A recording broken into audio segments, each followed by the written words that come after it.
5, 4, 3, 2, 1, 0.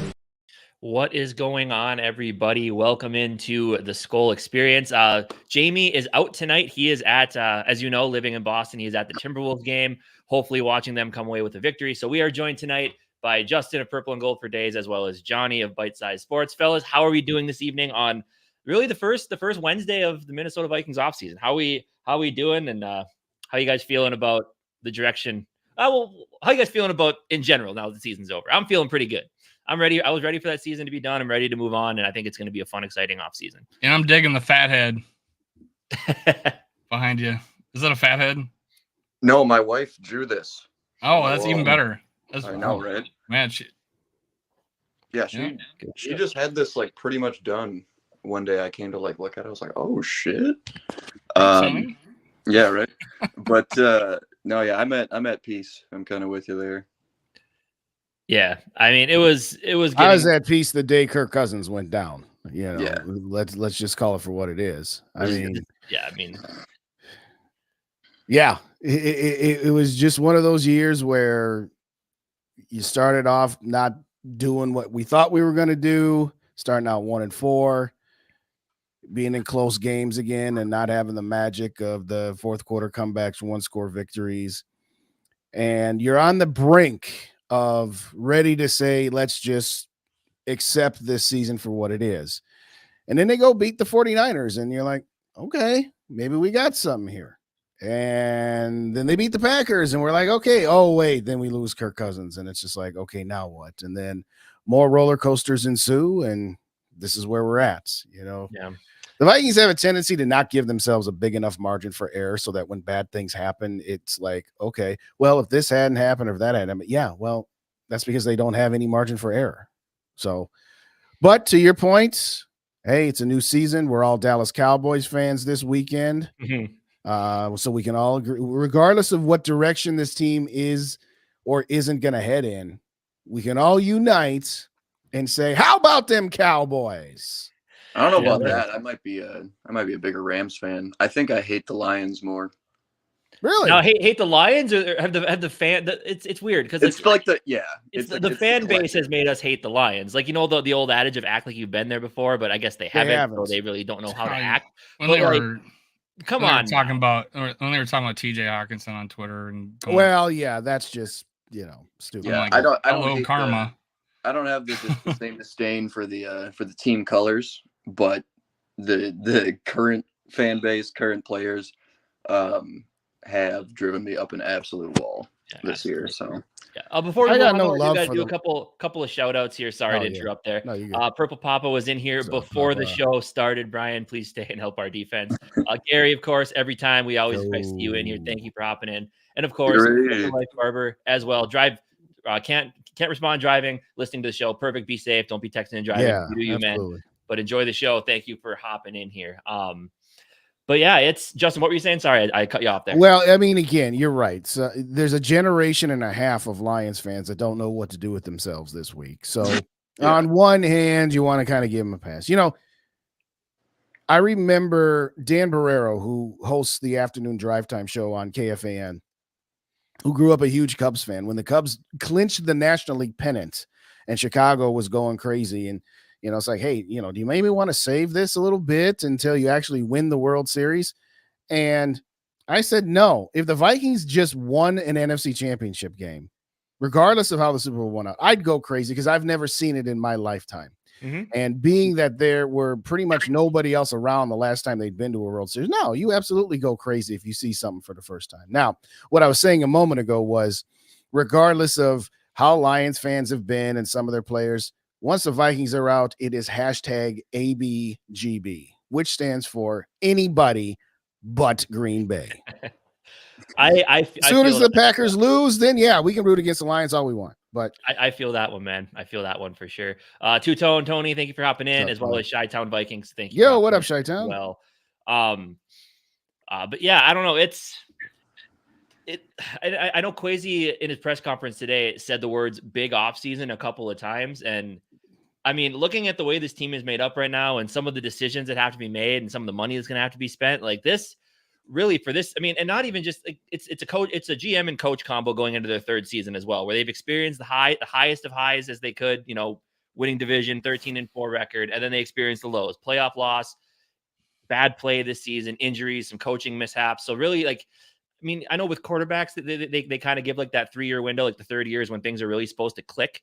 Right. I think that's kind of going to be the position that Kwesi and Kevin O'Connor are going to be in as well here. I mean, I don't know.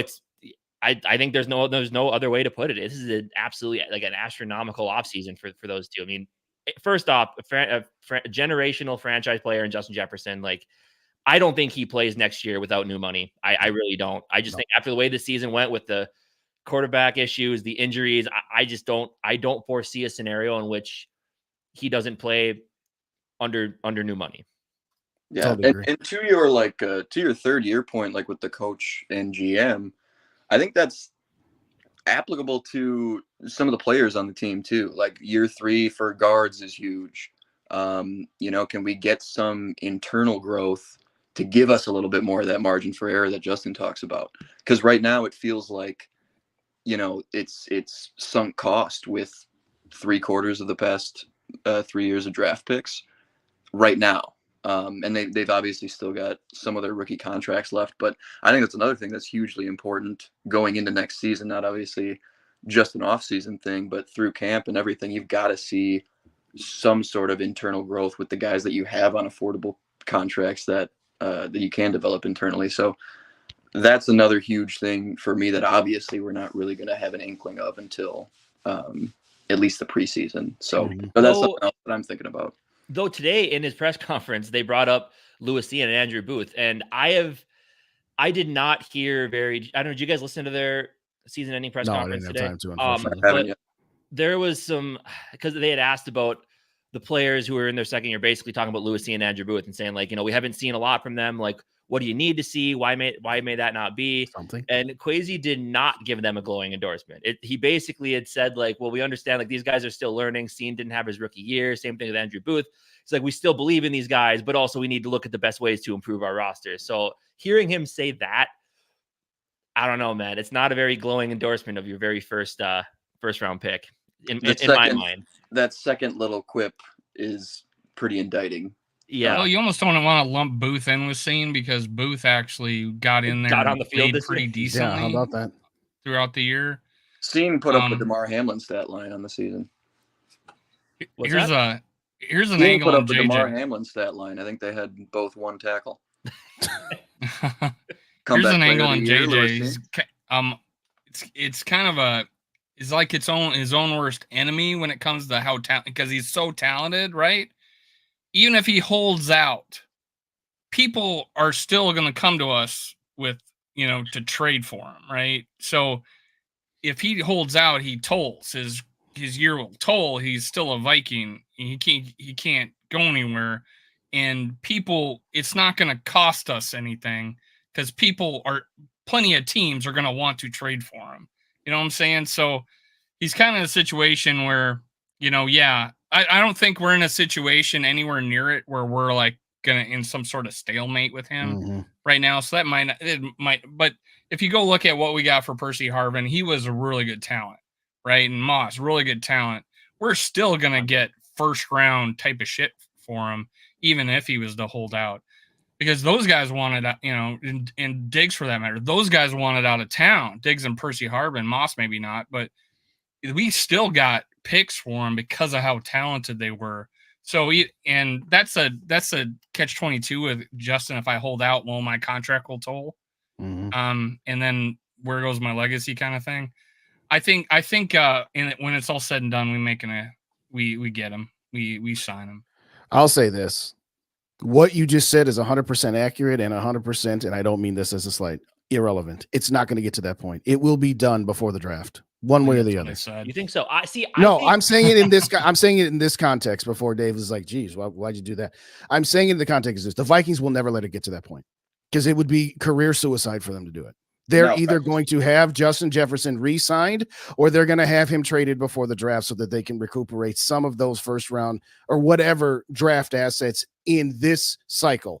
They're not going to take Justin Jefferson beyond the draft and then trade for him or trade him away and get picks in the 25 draft, where the team that he goes to invariably would be better and have a lower draft pick. So I get what you're saying, Dave, and you're 100% right. I'm just saying it from the standpoint it's never going to get there. Never. Can't. You're just saying it'll all play out before the draft. It'll all play out before the draft. Yes. In my mind, I think he wants. I don't know. See, when it comes to the way that he's gonna like his future with this team, I think he wants to see what that's going to look like. So I think, I mean, in my personal opinion, I think he's going to want to see what this team looks like after the draft from the quarterback perspective.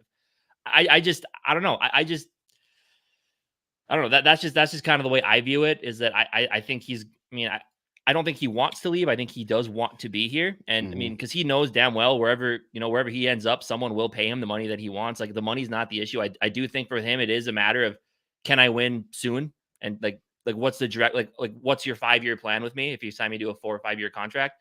So in my mind, I think he waits until the quarterback position is a little more stable than it is right now. And it will be, though. That's what I'm saying. You will know by the draft if Kirk Cousins is back or not. Casey, you remember me? Yeah, he's a free remember agent me March bringing 15th. this up to Wabi when I said it is like Spielman got his guys. Like, as soon as free agent hit, he extended his guys. And like Kwesi is like waiting the last fucking minute, right? He's like waiting for the last fucking minute. So I don't know if he's gonna get it done before the draft. Because of the way he's been. So I'm not positive there, because he didn't get him last year. You know, he waited and waited and waited. But he also did. But he also did say today that, like, he's like, it's easier to talk with his representation because we basically already got super far in these discussions last offseason. Right. So yeah, that's an advantage. Yeah. So that helps. That's a good thing. And I guess they're already talking to Daniil Hunter's what up, team. So yeah.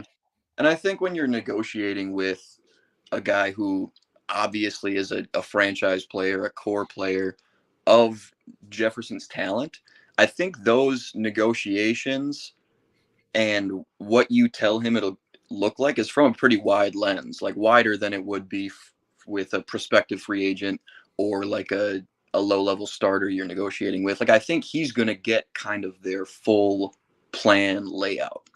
You know what I mean? Like, if they're negotiating pre-draft, they're probably going to say, hey, listen, we're prepared to do whatever it takes to move into the top, let's say 5, 3, whatever, to get a franchise quarterback to grow with you, and or hey, we just inked Kirk back this next year. You're gonna have Kirk throwing you the ball. We're hoping he's healthy by week 1, and here's what we're looking to do in the draft to kind of bolster that, or here's kind of our long-term plan. In addition, you know what I mean? Like, I think he's going to have all the information that they have. I think they'll be very, very transparent. And I think it's been the whole time. I think because when they talk in the media, and it's like Kwesi says, I've been pretty consistent of wanting Kirk back, because he has been. They talked about that after his Achilles injury. It's like, I think I've been pretty consistent that I want him back. So I just don't know if they they're not making sure, hey, going to the media every day, we want Kirk back, and the next day we want Kirk back. Where did he go? Anyways, we got some production value there, but I thought you disappeared, Dave, because I was looking in the top corner. Yeah, there he is. Sorry, fellas, accidentally X'd out of the. We ejected him. This is why Jamie needs to be here. He stops me from doing stupid things. Anyway, continue. What were you guys saying? Well, I was done. I'll say this. To a point that was being made pre-production before we went live. Stuff comes out in the media, and you could never have a bigger disparity about how much of it is true and how much of it is a bologna sandwich. Because, as Doogie always says, why am I being told this? Why am I being lied to? Okay. Stuff is put out by our guy. Yeah. Stuff is put out by agents to try to get the stock up. Stuff is put out by the team to try to drive the stock down. All I'm going to say about Kwesi's comment about I want Kirk Cousins back. He's saying he wants Kirk Cousins back, but he's not saying I want Kirk Cousins back and I will pay any price to keep this guy. So let's be clear about what Kwesi does and doesn't mean, in my opinion, anyway. Well, he said the word intention, which I go back to even Rick Spielman. I was going to say, we have no intention of trading Percy Harvin. Yes. And guess what? He was traded. Yes. Like, there's no reason to believe that Stephon Diggs won't be a Viking coming this time next year. Just asking, guys. what has Kwesi done that makes you think has done that? Done what? Is that he's not, that he doesn't mean that he wants him back? He accepted a job as a general manager because that's what they all do. Yeah, that's kind of that's like saying in a poker tournament, every time somebody makes a bet, they must have a good hand. No, you're playing chess. You're playing poker. Let's put it this way: I want him back. Doesn't get him back. Now I failed.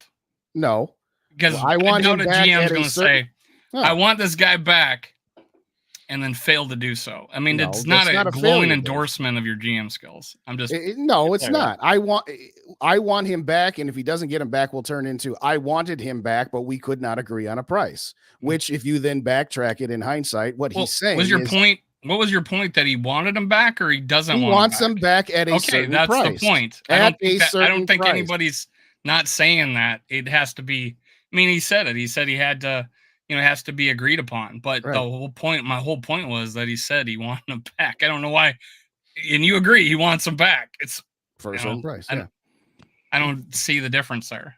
So, which, by the way, I apologize. The difference is the different logo, by the way, Rap. Yes. Yeah, Vocal Vike. Mick, thank you. He didn't change his name though. Yeah. What's up? Shout out, Mick. Shocker that I agree with Mick's comment, but no, what I'm saying is I'm putting the qualifier on that he didn't put on there. Because if he comes out and if he says, I want Kirk back at a certain price, well, that gives more leverage to Kirk and his representation to say, oh, so you're saying you don't want me back at any price, which is where I started with this.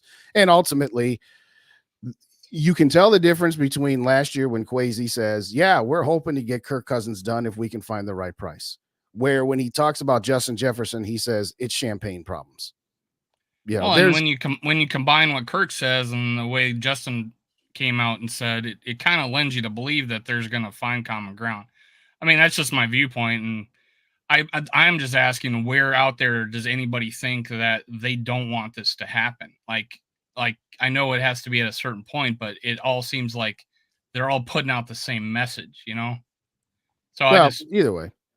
I don't know what their number. It would be nice to know, but they're not going to do it. It would be nice to know what their number is. Like, let's hypothetically say that Kwesi came out and said, I want Kirk Cousins back, but I'm not paying him any more than $30 million a year in new money because that would mean his cap hit is $40 million. That's my limit. Well, you're not going to do that because that kills your negotiation ability. Because if he takes it, then okay, great. But if he doesn't take it, then it's, oh, the Vikings were cheap. They should have offered Kirk more than $30 million a year in new money because Daniel Jones makes 40. So what the heck were the Vikings thinking? You don't put yourself in a position like that is all I'm saying. So, but we'll see. We'll see. I mean, that's honestly like the first, I guess second. Justin Jefferson to me is the number one. Like if I'm looking at a list of things to get done this offseason, Justin Jefferson is number one. Like he could probably take number 1 through 5. Then number 6 is probably what you're going to do at quarterback. And that involves a whole lot of other factors, which I'm sure that we'll end up getting into throughout the duration tonight here. But let's, I know Dave, you kind of want to come into this talking about a little bit about coaching and everything and how the coaches perform. We're talking about keeping Justin Jefferson. We're talking about maybe keeping Kirk Cousins around. What do we have to do to keep Brian Flores around this year? Like what in this, like, is it just, does it come down to him not like loving a head coaching position and staying here? Does he maybe just decide to stay here another year anyway? What are your guys' thoughts on Brian Flores and how, I assume we all want him back, and what you think it would take, to get him to stay here for one more season? I'll start because that's the topic I wanted to talk about. Was how the two main coaches did, and we're starting with Flores. So I think he probably didn't help his situation, not being able to adjust and giving up 30 points a game with the last 4 games, almost. Yep. If I'm not mistaken, I had to look at it, but not being able to adjust. When we played zone like a lot, and it seemed like we had this when he dropped back and had 8 dropping back, because he does that more than he blitzes more than anybody. He drops 8 more than anybody, right?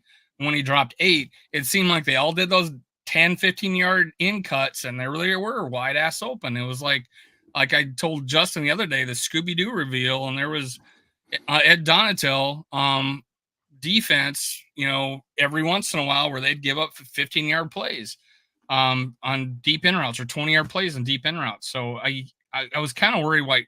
Now it's 1 year, and he came out with this innovative defense that confused a lot of people. It's just it would have been nice to his first 3 games of the year, especially the Chargers game, for the defense not to give up like all the yardage, or the Philly game to not give up that yardage on the ground. And these last 4 games to give up all these points.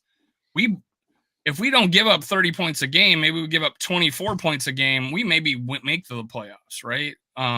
So I think, and it's funny that the offense kept chugging with, a backup quarterback in Nick Mullins. In fact, probably had more yards average than with Kirk. Both Mullins turnovers, both Mullins and Hall had more air yards per completion than Cousins, and Cousins was up there too. Yeah, we were throwing the ball downfield.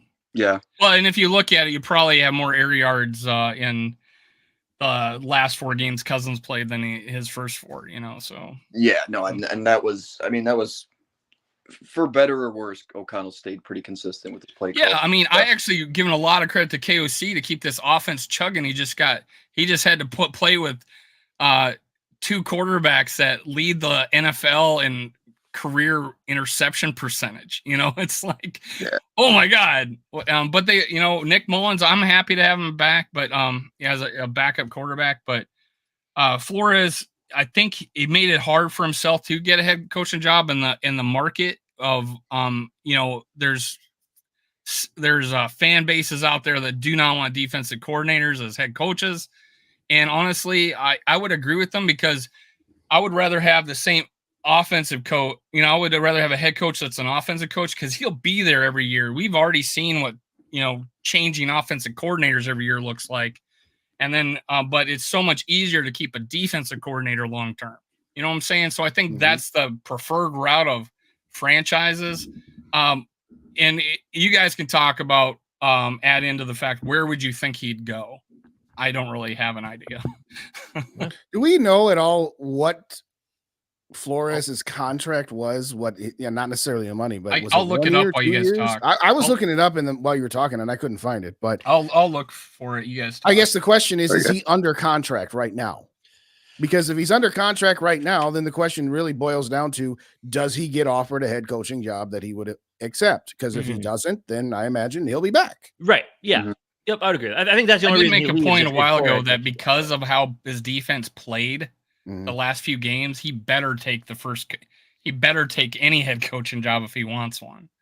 Well, and I think what kind of helps us there, I want the best for Brian Flores. I don't want him to have the league blackballing him or anything. But even if that's not the case, which I still think there is probably a little bit of stigma around him from an owner perspective, just because that's how those guys are.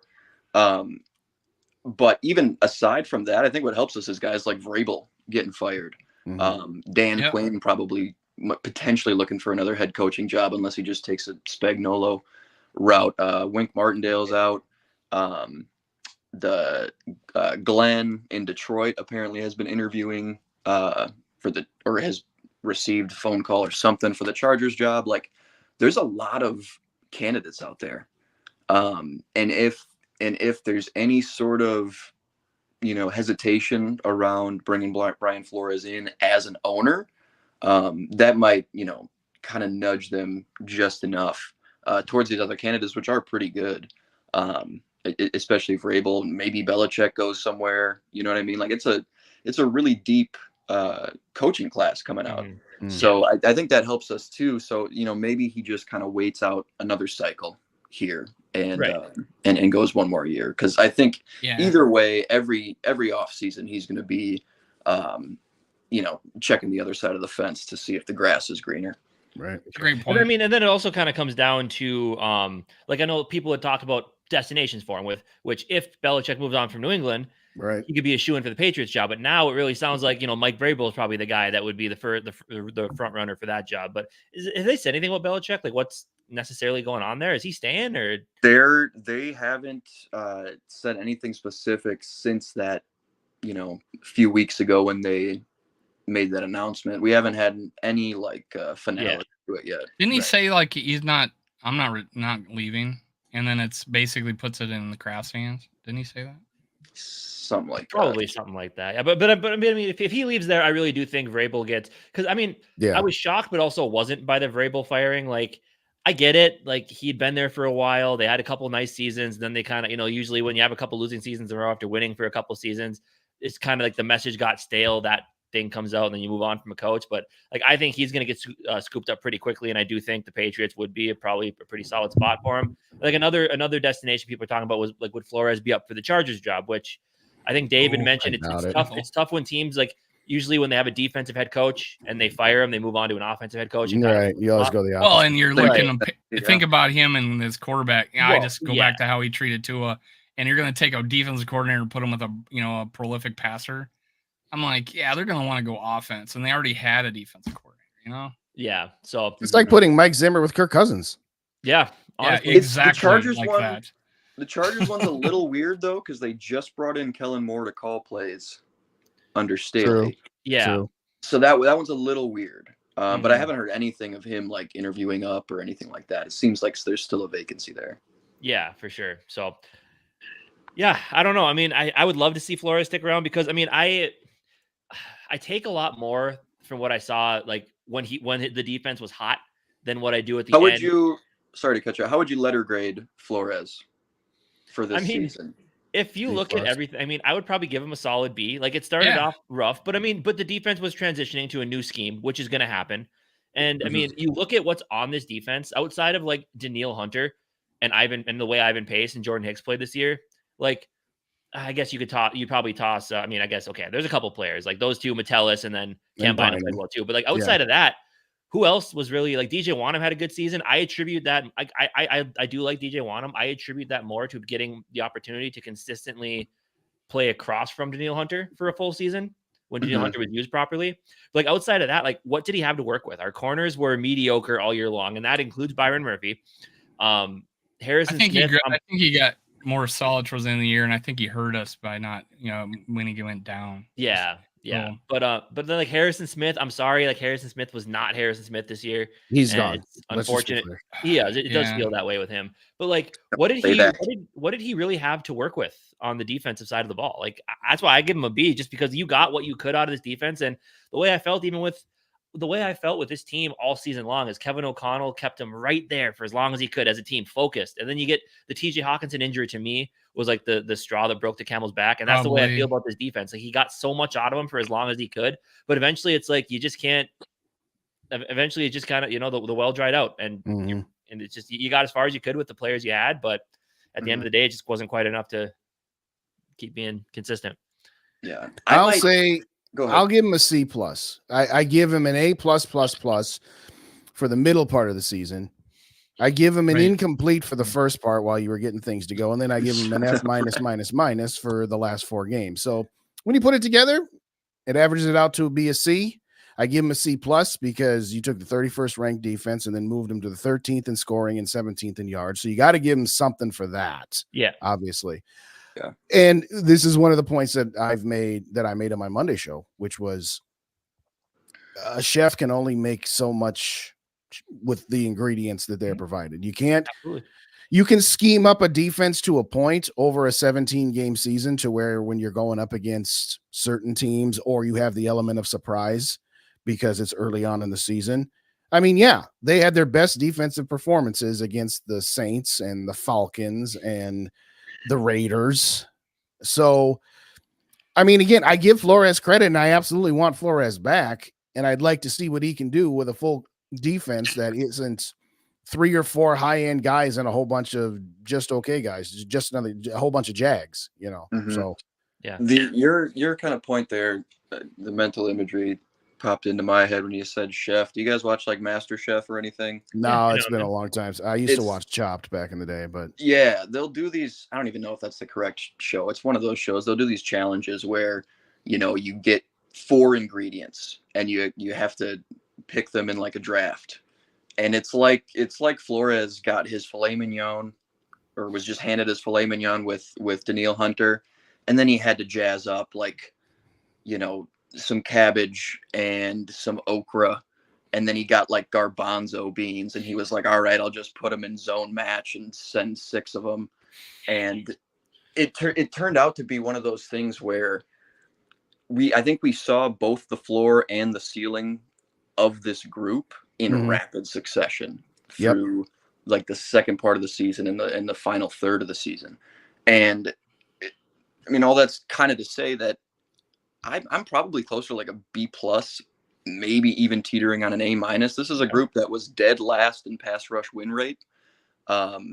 So he goes, all right, well, I'll send some crazy blitz packages, and then we'll kind of trust our guys on the back end. And for the most part, when they were healthy, when Murphy was in there, it was okay. But you ran into the same issues with all of this zone. Well, he went more to a zone match than a true zone with Donatel, but the issues on the back end were passing things off. More mental than they were talent based. And Right. he made it so that could be the case. He sort of neutralized the importance of the talent level on the front and the back end. And it was almost all scheme. I mean, Danielle Hunter, yeah, great year, but as a collective, last in pass rush win rate. Oh, you have a Caleb Evans with just reminded me how many missed tackles and how many blunders. And I know, we don't know what coverage he's in and all that, but not everybody was making those mistakes. He got these DBs tackling like motherfuckers. And that was an issue last year, tackling on the second level and third level. Cam Bynum, Josh Metellus were awesome. So, I think he really maximized what we had. And then once it came to where he was, figured out, I feel like there weren't really counters to it. Because then what do? You go, all right, well, let's play cover 2 man and see if we can get home with 4 when we can't get home with 6. And let's see if our guys can hold up in man coverage when they can't, pass guys off in zones. I don't think he ever really, and yeah, 13th in points, 17th in yards. I think that's well overperforming the talent he had. And I don't think there's very, very many other guys who would have brought it to that level. So I'm closer to A, but I think there are some huge issues with towards the end of the season. I mean, you got to just try other stuff. I think you just reach as deep into the bag as you can get in desperation time and just either get even crazier or just dial it back and see if that works. To your point, Justin, where we all wanted adjustments those last few games, and it's felt like the same game over and over. Here's the thing, though. Their tackling the last 3 weeks was atrocious against Detroit, and then that falls Green Bay, and Detroit. Caleb Evans had been a decent tackler most of the season. In these last few games, he was awful. Yeah. And to Chi-Town's point, you have no margin for error. A lot of teams can say if you took every NFL team and could put it on Madden mode where there are no injuries, okay, yeah, this is what our team or our defense or our offense looks when we're at 100% capacity. But this is the NFL, and now you're playing 17 games. The likelihood that you're going to be at 100% capacity is low. So it isn't what you do when you're at 100% capacity. It's what you do when you're not. I mean, there were times the last 4, 5, 6 games of the season where they were still bringing the blitz, and they were nowhere close to getting home. Jordan Love, I said this on my show. Jordan Love took the snap, baked 2 batches of cookies, fed one of those batches to his offensive line because he could circle between his offensive linemen and feed him those cookies because they weren't really being challenged all that much, and then throw a touchdown pass to a wide open wide receiver. Okay. The Food Network now. Well, you guys, he brought up gourmet chef earlier. You guys are making me hungry. Come on now. Yeah. I actually gave a ride to a chef today. Yeah. But, when you look at a course of a season long rankings, to me, I'm not saying that they're garbage, but what I'm saying is you have to look at them in context, because you could have 9 games where you pitch 9 shutouts, and then you could have 8 games where you give up 40 points, and then you're going to rank in the middle of the NFL when it comes to season long statistics. You have to say, well, yeah, you know what? We probably got 10 spots in our rankings just by completely shutting down the Raiders. As an example. Okay, I'm exaggerating, but you get my point. So again, I said, geez, and to Dave's point about the Scooby-Doo reveal, I'm like, this is no different than Donna Show, where he didn't make any adjustments at the first 2/3 of the season in 2022 under Donna Show. They gave up yards, but they came up with clutch plays, clutch turnovers, clutch stops on 4th down. The Indianapolis Colts game that I've referenced a few times. That was the first day I took my daughter to, and in the company I was with, but they weren't that bad against the Colts. They gave up 4 field goals and a touchdown in the first half for 19 points. The other 14 came off pick 6 and blocked touchdown. They only gave up 3 points in the second half. Now the Colts were garbage. We understand that. But for all of these comebacks, all these close games and everything else, yeah, the defense would look like trash for the first 3 quarters. And then in the last drive or two, they'd make a play or two. The game against the Jets, they got 2 fourth-down stops, and we won by 5 in the red zone. So Donachelle, for the first 2/3 before he got figured out, they managed to make that one play. This year, they didn't always make that one play. Yeah. And then when they got found out, they got found out for size. Right. Well, and then like my biggest issue with Flores coming into the season is like, I mean, me and Jamie had conversations about this. Like the defense needed to get more aggressive, right? For sure. Mm-hmm.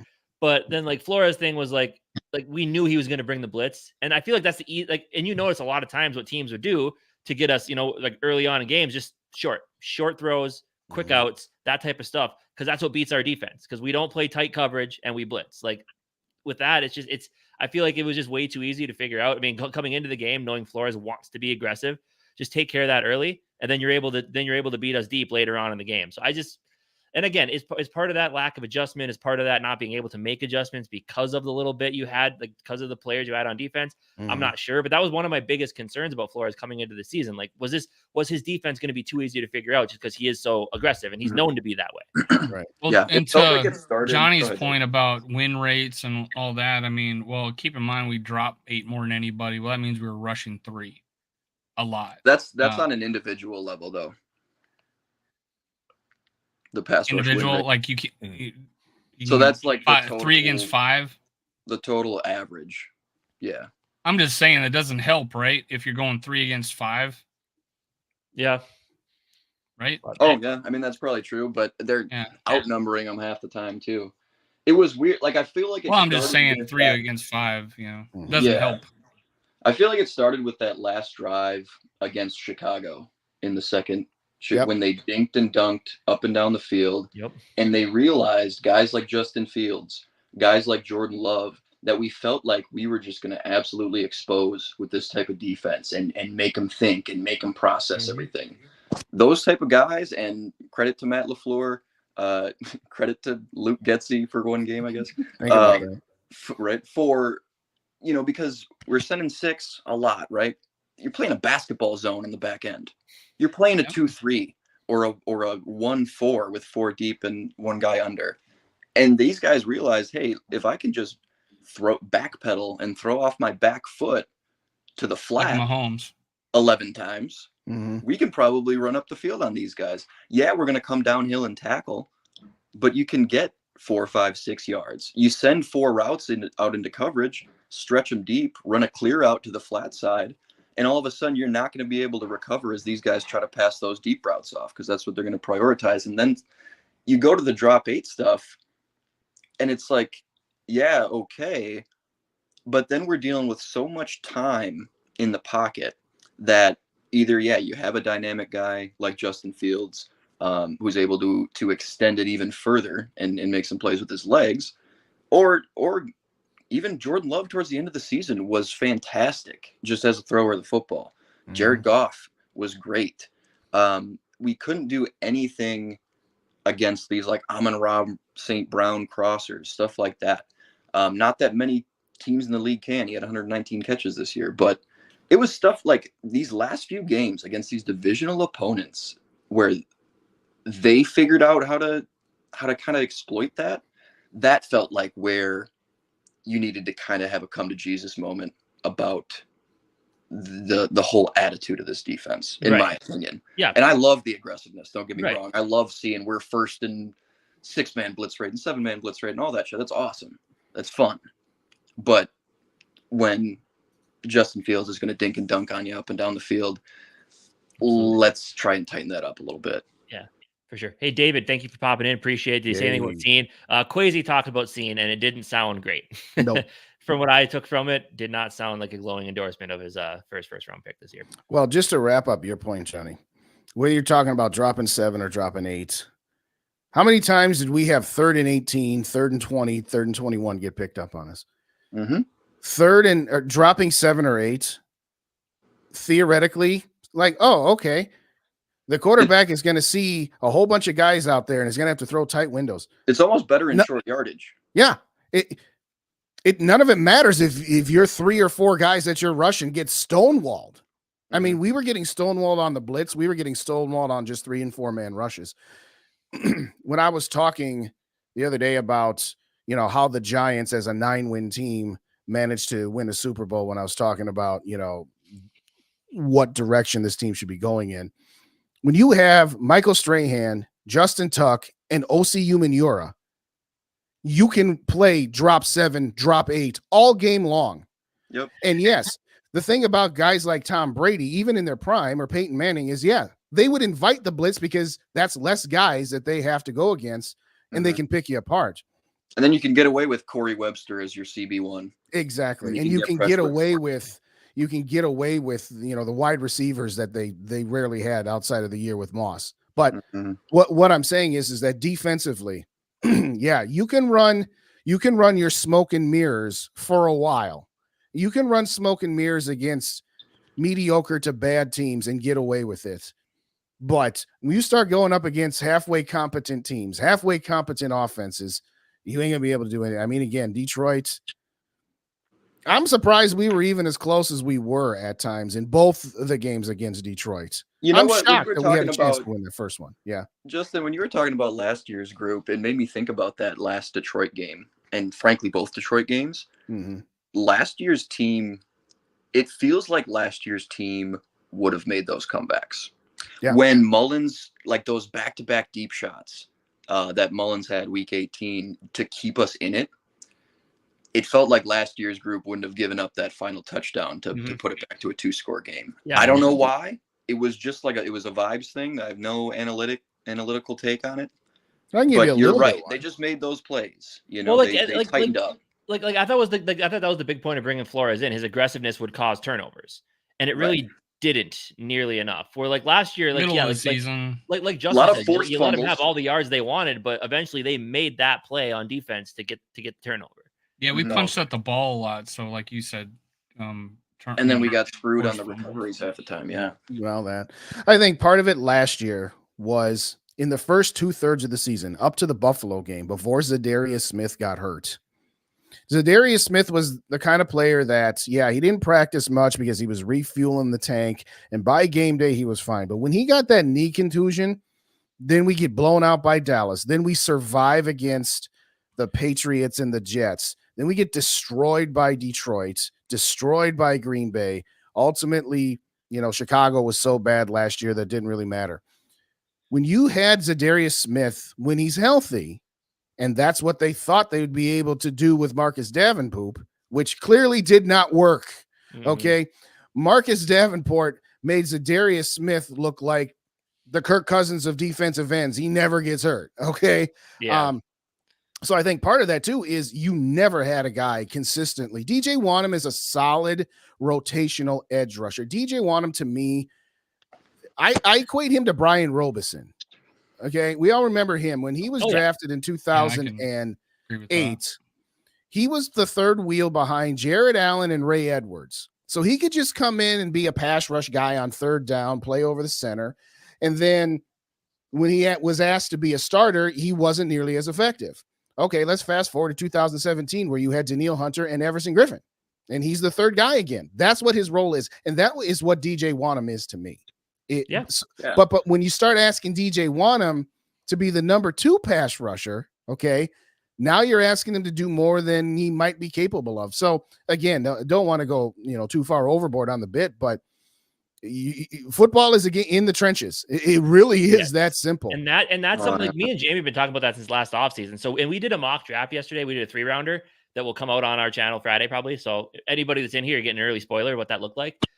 We ended up actually trading back like 2 picks with the Raiders, and we grabbed Jared Verse at number 13. We grabbed JJ McCarthy in round 2, and we traded up in round 3, and we grabbed Tavondre Sweat out of Texas. Oh, I love that guy. I looked at that right there. I'm like, Jamie, if we do this, I know the excitement of the top 3 quarterback. I get it. I don't think it's realistic, which, I mean, going on to Dave's question here earlier, we'll talk about this a little bit later, I'm sure. But like, I don't see it realistic. So, I mean, but man, if you could come away with those 3 players with an edge rusher, a potential guy at quarterback you can mold who has that winning mentality as he showed us. I mean, I don't 100% love him, but I'd be okay with it. And then you get a 365 pounder in the middle of that defensive line that this defense has been sorely missed this last season. And I think it was one of the major needs we didn't address last offseason, which was disappointing. Mm-hmm. I'm fine with those first 3 rounds right there. Say that again. Who was the other guy besides those 2 defensive players? It was Jared Verse, edge rusher, JJ McCarthy, and then T'Vondre Sweat. Oh, yeah. That was the biggest miss last year coming in the offseason was not getting nose tackle. Harrison Phillips ain't a nose tackle. I'm sorry. Right. I like Harrison Good player, though. Harrison Phillips is another guy just like DJ Wanham. He is a solid rotational piece. But if you're asking him to be your starter, he's not a big fat run stuffing guy up the middle. In a 4-3 all day. Absolutely. Yes, you keep. I think you go to T'Vondre Sweat. You get your 1 technique, and then you put Harrison Phillips at 3 tech 4 eye because he's fantastic against the run. You can find 3 to 4 plays from each game on all 22 where you're like, oh yeah, Harrison Phillips absolutely wrecked shop. He stalled drives, especially early in the season, entire drives, batting passes down, stuff in the run. He's the main reason we were even close to competent against the run. And I think you lighten that load for him a little bit with a guy like T'Vondre Sweat, who is a menace. You can kick him out to 3, and then you get an interior pass rusher in free agency, a guy who can seriously, maybe that's the last legs of like a Danico Autry or something like that. From Tennessee. There's a regime change going on over there. Maybe there's a younger guy you can find, but in particular, what really weighted down that pass rush win rate was the pass rush win rate of the collective interior. Jaquelin Roy showed some flashes. Yeah, I was going to bring that up. Are a huge deal. I was going to bring up Roy. He can do it. I don't know if it's in flashes or consistency is going to be an issue. We'll find out. To get back to commenters Dave's point, do you feel we move up to draft Daniels or May? If we did, I'd be ecstatic. Right. Yeah, for sure. But me and Jamie were talking about it. Like, where do you go? Because pick one, Chicago. If they trade out of that, which I put my foot down. I do not think they will. I think they trade Justin Fields. I think they take Caleb Williams at that pick, but they're not going to trade with us, even if they do decide to trade out. And I think Washington and New England are teams that want to draft a quarterback. So and that's what Jamie was saying last night. He's like, I just don't want everybody in the chat to get their hopes up. He's like, I think those guys are going 1, 2, 3. And I just don't think you're going to be able to give enough to sway Washington or New England from not taking one of those guys. Like, unless if New England's sitting at 3 and Williams and May go 1, 2, and they don't like Daniels, then maybe they back out of that spot. But I don't know. I personally just don't foresee those things may teams change not though. Taking quarterback. I think you're most likely that we might be looking at game film or whatever. Well, right. Yeah, there's a ton of offseason left for sure. Like Teddy Bridgewater, number 1 overall pick till his pro day. Like, right. Yeah, you're most likely didn't wear his gloves. There has got to be Washington. It's got to be Washington because maybe you've maybe seen they're some good with things from Sam Howell. Yeah, but they also might feel like they're too far away anyway. They just traded their 2 premier edge rushers. Yeah. They might tear the whole defense down. Jonathan Allen's pissed. And that's what me and Jamie were talking about as well. Yeah, for sure. That, there's a team that might be like, we'll just take a stopgap guy for now, build the team around him. So when we do decide to go for that guy, but can you sit there and be looking at, let's say you look at Drake May and he's there for you for the taking. Like, man, this guy is supposed to be a high level talent. Like, he's my number 1 guy, by the way. That's right. Tough. But if you're sitting there at 2, it's like, man, we don't have the team, but damn, can we pass on this guy right now? Yeah. I don't know. They're going to have to pass on 3 first-round picks, and that's true. That is another seconds. Great point. And me and Jamie were saying, if they like somebody over, if they think that Williams goes 1 and the Patriots really like Drake May, would they trade with Chicago? Would Chicago drop 2 spots to give Patriots number 1? I don't know. It's interesting. Here's what you have to hope. Up with Chicago, all of a sudden you're having a QB drop to 4. Yes, that's what I'm saying. You have to hope that somebody trades with Chicago and takes Caleb Williams 1. And that, let's say it is New England, and let's say that Chicago just wants to drop back a couple spots there. You have to hope that Marvin Harrison Jr. gets picked before the 3rd quarterback is picked, because then you got a shot. Yeah. If let's just say that New England trades up with Chicago and it goes Caleb Williams, either May or Daniels at 2, and then Chicago takes Marvin Harrison Jr. at 3, then you trade up with Arizona to guarantee yourself that you get the third one. Right. You know, but like I know, but people are saying like, get up there before the draft even starts. But like if you're going to trade up before the draft starts, you're trading top 3 because trading to 4, trading to 4 gets you nothing. Because I remember there was one year the Timberwolves traded up to like 6 in hopes of getting Darius Garland. They got stuck with Jarrett Culver. Like funny. If you trade up too early and you're not in the top 3, what the hell is the point, right? Yeah, if you like all 3 quarterbacks equally and you're content with getting one, then if you're going to trade before the draft, you have to get to the spot to guarantee you that. Absolutely. You can't bank on somebody saying, well, one of these 3 teams. Well, then you have to also have to like all 3, right? Right. That's another thing. Well, then if you move up to 4, then there's other teams like, oh, Minnesota's at 4. We got to get up to top 3 then because they're taking a quarterback at 4. Yeah, you're not trading beforehand. No. I think you're probably gonna do what we probably did this last year and hope they drop to an attainable level. You know, because like you just said, so scary, though, if you really like somebody, and you got Kyler Murray, Justin Herbert, and Daniel Jones, 4, 5, and 6, and Giants maybe putting up smoke. Yeah, you just gave me like a saving Private you're Ryan. Probably looking more at Cardinals and Chargers, right? Yeah, for sure. You just gave me like a saving Private Ryan shell shock moment with that Jarrett Culver trade up. Yeah, that was sure something. Kofi, Kirk's coming back, so trade down if you're not trading up to get made. Trade back, get more picks, get Beefalo the defensive players he needs. What'd you get for trading down 2 spots? Give away the spoiler. What's that? Yeah. What'd you get for trading down 2 spots? For who? In your mock draft, you said you traded down 2 spots. What was the return? Right. We got a first round swap and we got an extra 3rd round pick, I think. Well, that's a 3rd round pick. We don't have one. Exactly. Right? Yeah. Which we then used like that and another one to trade up higher into the 3rd and grab Sweat. Okay. Good job, man. Sense. Yeah. Good job. And we also was a 3-round mock, so we just said screw it. We traded none like of those players will be there. Sure we got it. We weren't drafting that far. But how far did you have to get up to get McCarthy? We didn't. He fell to us. Oh, he fell to 11 in the 2nd round. 44. Yeah. Yep. He fell to us. So, and again, I'm not a huge McCarthy guy, but here's the thing. It's like in the 2nd round, do you live with it? Oh, for sure. Yeah. Because the 2nd round isn't that big of an investment to where like next year, if you suck and you get like a top whatever pick, like I'm a Quinn Ewers guy. And I think with one more year in college, I think he could end up being really, really good. So like, I wouldn't mind grabbing him next year, but again, you always don't want to like you don't want to think, oh, we'll just get our guy next year. And to think about McCarthy is that he still has eligibility left, right? So it's like he's still young. He can grow underneath. And obviously, this is a scenario where Cousins is re-signed. Because otherwise, we're probably going, holy shit, we didn't re-sign Cousins. The draft is happening. We're going to do whatever we can to go get that quarterback. Yeah, right? Until March 15th, you need a caveat to any mock you do, whether Kirk's right, back. Exactly. Well, this is a Kirk Cousins re-signs scenario. Yeah.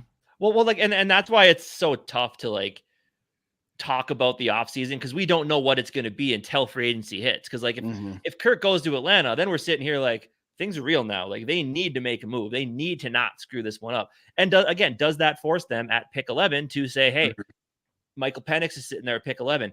Do we just pull the trigger because we need a guy? And that's the thing. And that's why I bring up the Ponder argument. And I get it. You can't say I don't want a 1st round quarterback because of Ponder. That's not fair.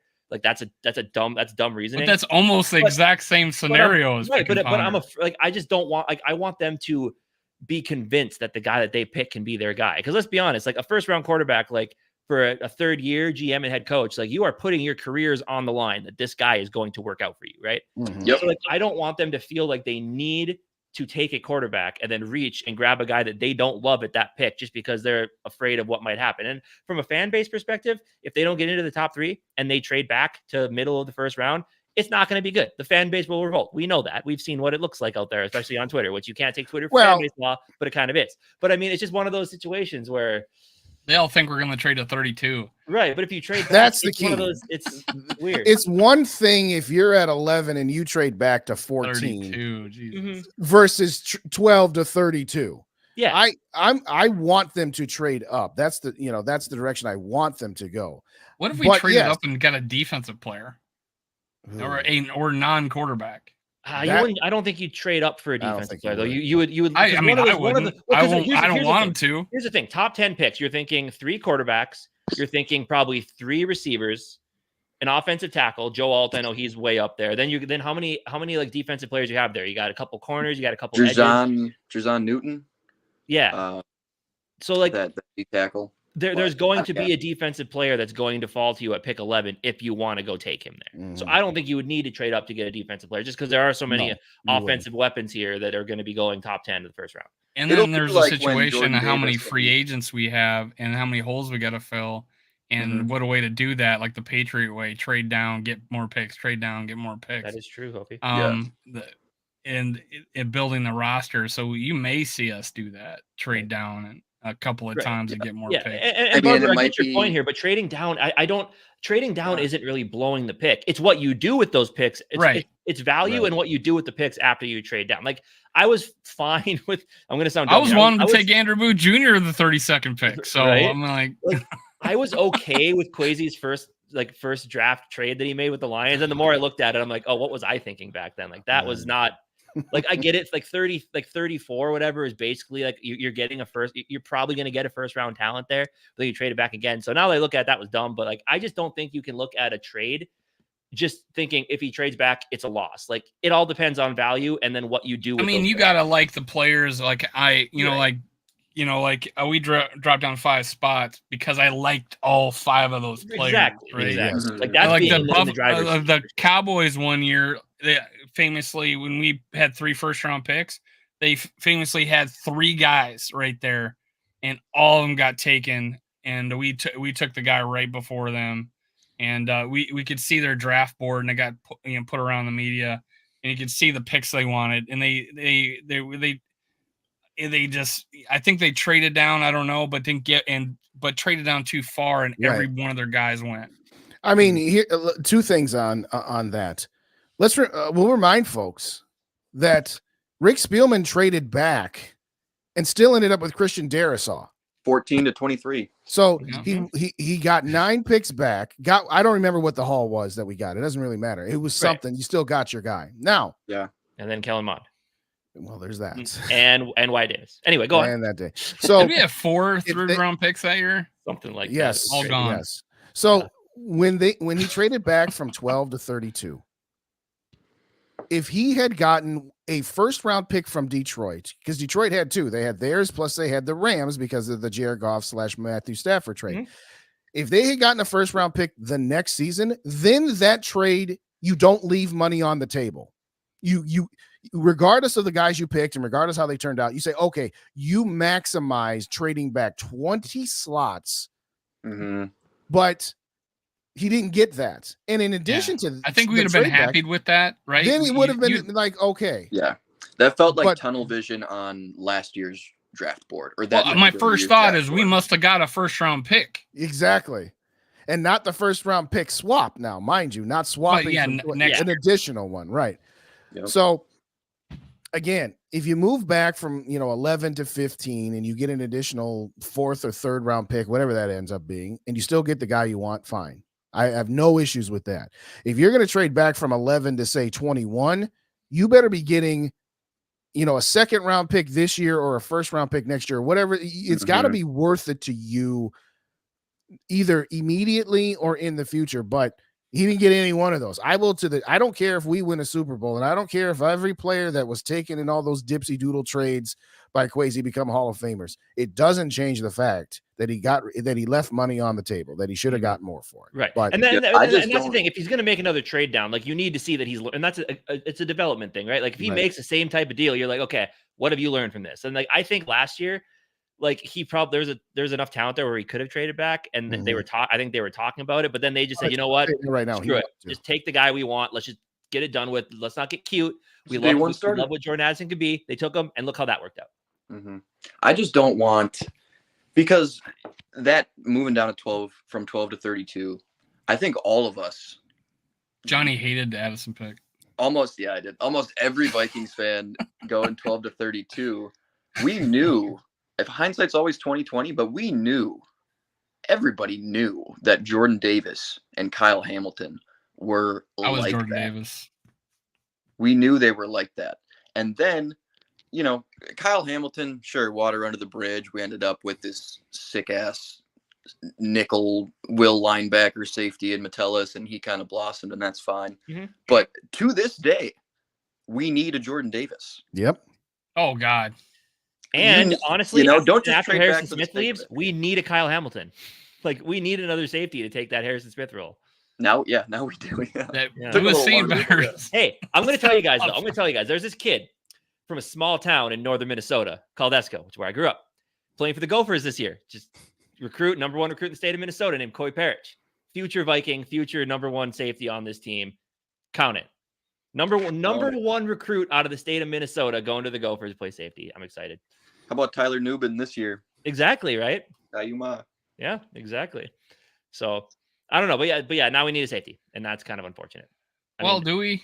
I mean, I guess, because I don't know if you can just plot Metellus back there now because he's in the role that he's in this defense. It's so Well, I guess back to what we were talking about earlier. We had three safeties played almost 100% of snaps. Yeah, this year, you know. So if Flores is back, if Flores is back, you're probably going after one. But that's the key too. Though. No, maybe not. Yeah. If we draft a safety in the first 3 rounds that doesn't have an S on his chest, I'm gonna freaking kill. Or it's like Zimmer and his cornerback. Home. What'd you say, Johnny? Bring Antoine Winfield Jr. home. Oh. There we go. He can play deep. Cam can kind of be your strong and run Phil, and Metellus can do all his weird shit. Well, that's the thing. We could really solve some issues. Think about it. We were negative 20 million going to the last, and I know if we re-sign Kirk, it'll be different. But negative 20 going into last year, and we were and now we're positive like 37 going into this year. And I saw someone work it out where we could get to positive 70. You know, so there are opportunities to bring somebody in, like you said, an inside edge rusher, or God forbid, we need maybe a corner. You know, we definitely need a corner. Safety is probably like down the road for me. Yeah, I don't want to see another safety get drafted. It's like Jay Ward. I was like, get somebody else. We don't need. Yeah, I think I like Blackman, but he feels like that DJ Wanham. Yeah, like he's a nice player, third outside corner. He's gonna be good. He's good. I think he's athletic. The bonehead not going after that throw against the Cincinnati. That'll always piss me off. But most of the time, guy was pretty on point. And you brought it up earlier. I was impressed most of the time this year with our defensive backs tackling. And I think one of the guys that can tackle really good is Andrew Booth Jr. I think if he steps in and becomes a starting cornerback, that would mean a lot, you know. Right. That is right now. That's found money. If you have some internal development that can be an actually good starter, especially as a defensive back for this I feel like I've got some high-end guys. I feel good about our depth then. You know what I'm saying? Yes, for sure. And I just I look at this team and I get it. The offensive line could be better, obviously. But I mean, if I look at what we have on this team right now, if quarterback is the only position on offense that I'd be drafting, I think. I mean, maybe a late guard or something, but I think there's so many needs on defense that outside of quarterback, I would spend every draft pick we have on defense. I don't know if that's just me. I want to know how you guys feel about that. Do you think that would be a fair assessment that quarterback and then defense the rest of the way, or just defense? Or is there anything on offense you would draft this year? I think if you want to fill any holes on the offensive side, you can kind of do that with stopgap free agents. Like if you want to try and replace KJ's production, for example, or Brandon Powell could stick around. KJ. Yeah, Powell could stick around if you want to get another guard into the mix. I'm getting tired of saying Jalen Naylor, man, but he keeps getting hurt. Yeah, right. Yeah, damn it.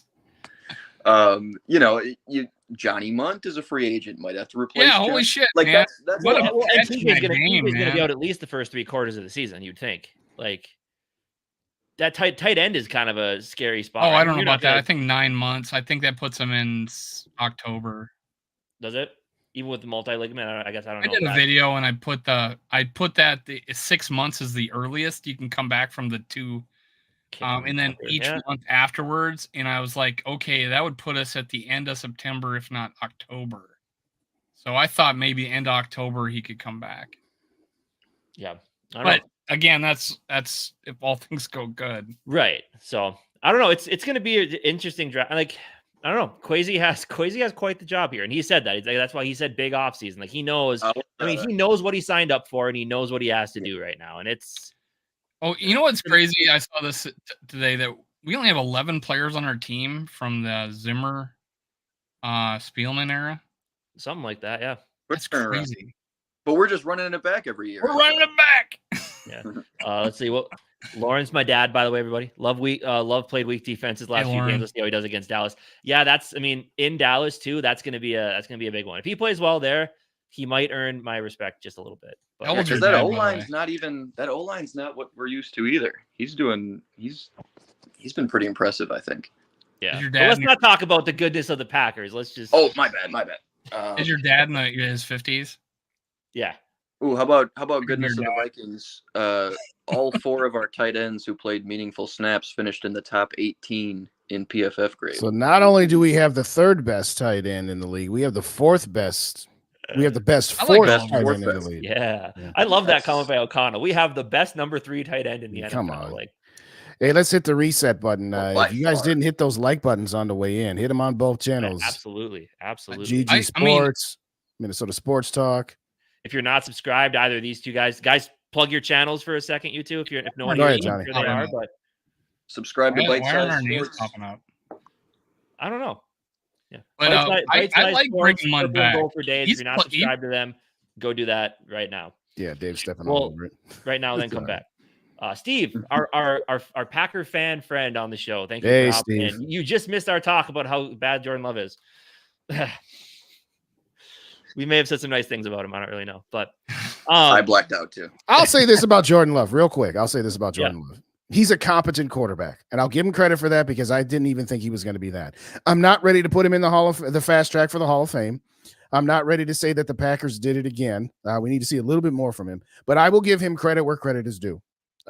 He looks at minimum to be competent, and they definitely did. We made him look like Daniel Jones. Well, yes, we made him look like we did Daniel Jones last year because everybody's so wide ass open, so it's hard to tell. But yeah, he was definitely played well down the stretch. Maybe that was the Vikings' plan all year long: get the Packers to stick with Jordan Love, get the Bears to stick with Justin Fields. That's the plan all along. Yes, we're playing 3D chess here. Exactly. The plan all along is let's just get them to stick with these quarterbacks. Yeah. Kurt goes down, and they're just like, "All right, let's make the other quarterbacks look good." Yeah, let's let these guys look good. Exactly. Anyway, you were saying, I didn't mean to cut you. I was just saying, I wanted to at least say, hey, you know what? I was hoping Jordan Love would just end up being trash, but hey, you know what? He looks solid. I don't like the Packers' chances against the Cowboys, but he looks like he's got something anyway. So yeah, and he's got a couple good pass catchers over there too. I mean, Christian Watson is what he is this year, but can't get healthy, right? Right, but Jaden Reed, Romeo Dobbs, if Christian Watson becomes that number 1 receiver they're hoping for, that's a good trio right there. It's a good trio. But again, we keep talking good about the Packers here. That's not what we're supposed to do. Right. Anyway, moving on. This is Packer Central.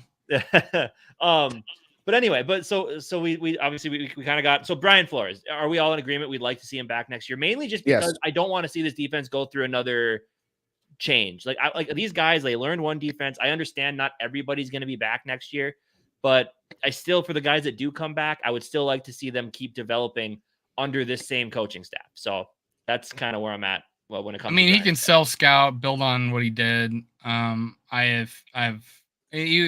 was innovative, but we had the whole dropping back into zone every freaking as much as he did. You're kind of wanting to see him mix it up a little bit. And yeah, he was playing with just a defensive line that couldn't get to the quarterback. And I know Justin talked about Wanham being, good rotational guy, but if we had like defensive lineman that could get after the quarterback, right? And that's we're playing Wanham outside linebacker, right? Yeah. So if we get some interior rush, that would help out so much. For sure. Yep. So I guess let's flip to I guess when you flip to the other side of the ball, you're looking at team leadership as well as offensive coordinator. And this man over the last month and a half has become probably just about as divisive as Kirk Cousins has of this franchise, and that is head coach Kevin O'Connell. Now, I will go on record saying I'm a Kevin O'Connell fan. I think he knows a lot about ball. I think he's a very good head coach. I think he's a great leader of men. I think the players want to play for him. Now, I was critical of him from the jump about, yep, absolutely, Bite Size Sports. And you'll put his up, Purple and Gold for days. Hit those subscribe buttons on their channels for sure.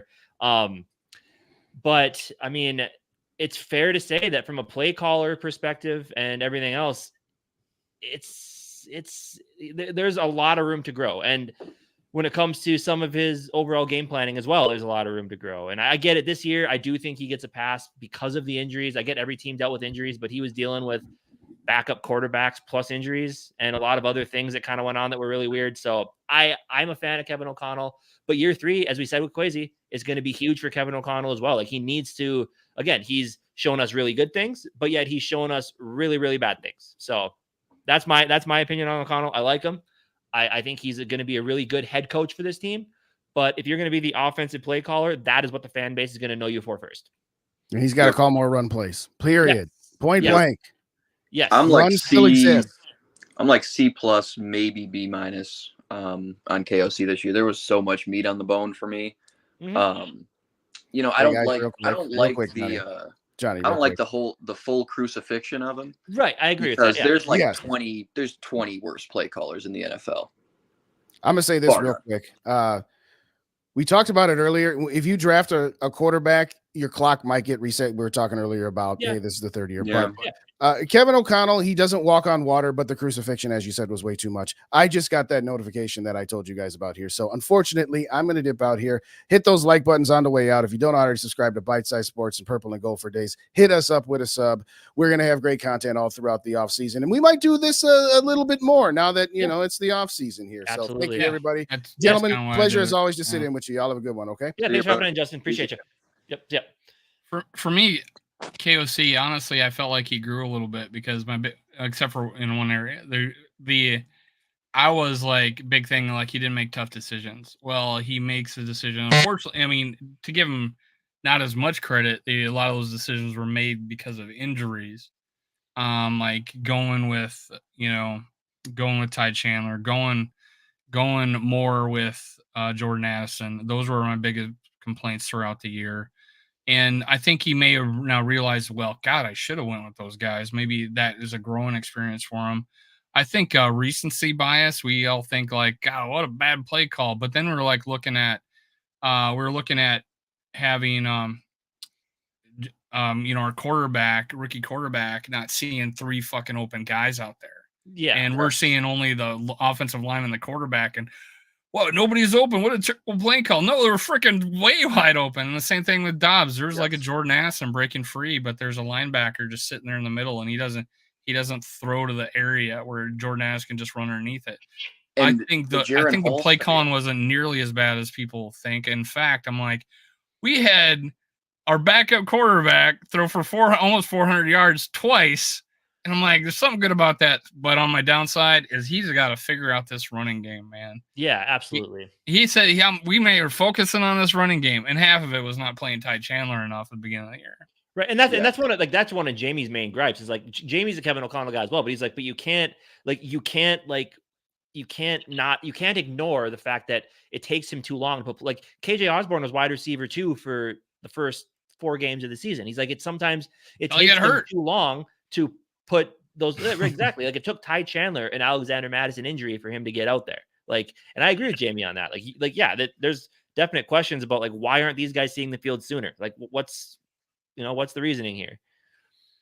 So I think because he may have learned by accident, that, hey, these guys are good, but now we don't have that problem. We have a Ty Chandler who looks like he's going to unless we draft somebody, right? And Alexander Madison is a good running back. I think he needs to be in the role he was with Delvin Cook. He needs to be in the role he was with Delvin Cook, where he needs to have like 20% of the snaps just because he is such a change of pace from a Ty Chandler.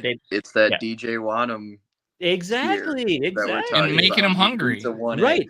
Exactly. And I think a lot of it with the run game in particular is schematic at this point. I think, we have some good flashes where we're really able to move the ball. But you look at and again, there's 31 teams that aren't able to do that to this level, but you look at how Miami uses their run game so dynamically to do a ton of pin and pull.